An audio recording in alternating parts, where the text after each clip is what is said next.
Good morning and welcome back to our Bible studies.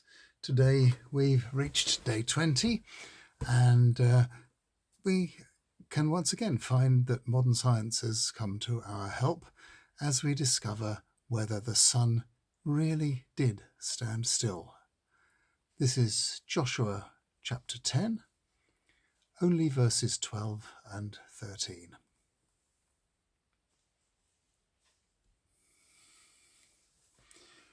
Then during the day, when Yahweh put the Amorites into the hands of the descendants of Israel, Joshua spoke to Yahweh.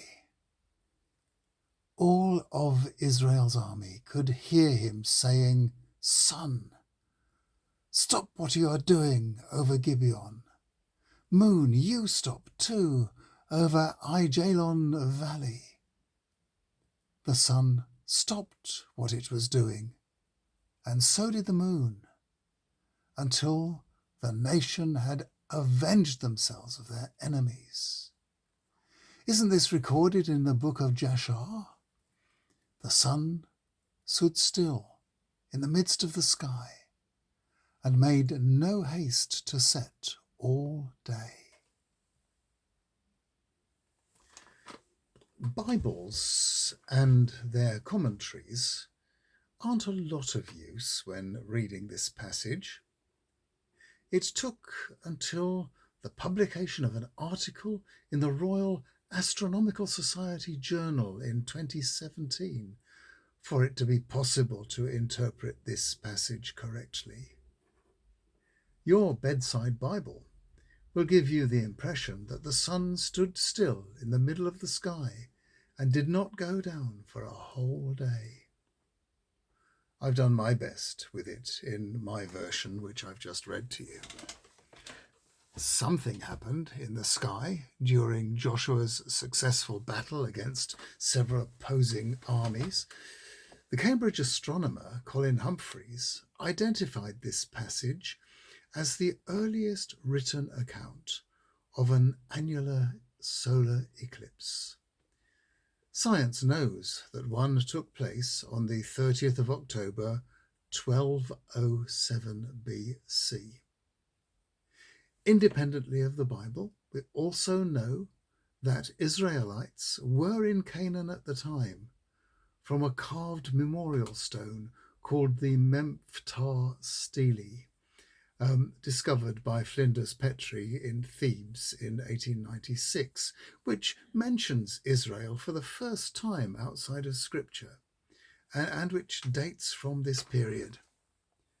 The date of the eclipse has enabled Egyptologists to date some pharaohs more precisely, and gives us a date for Joshua and the incursions of Israel into Canaanite territory.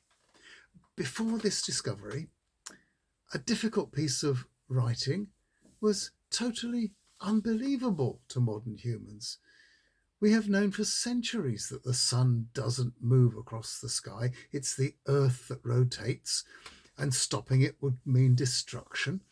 Now we know that the word for stopping also means stops working.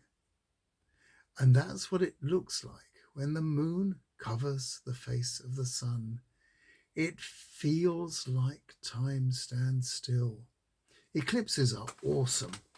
And those who had faith that God was with them, helping them to fight their battles, may have been heartened by the celestial phenomenon, while at the same time their enemies may have been awed by it in another way that caused fear and then defeat. It is obviously the case that biblical writers and editors lack our modern understanding of the world, and we must allow them that because of their place in history. They got many things as right as they could. And it does take an effort on our part to understand why they put things in the way they did. This writer wanted to express a belief that God was in charge and all was well. We might well have said the same thing in different words, but it is as well to remember how much our understanding has improved over the centuries and be thankful for that. Tomorrow, on day 21, we're going to look at a different kind of natural phenomenon. This is going to be the reaction to a drought. See you tomorrow.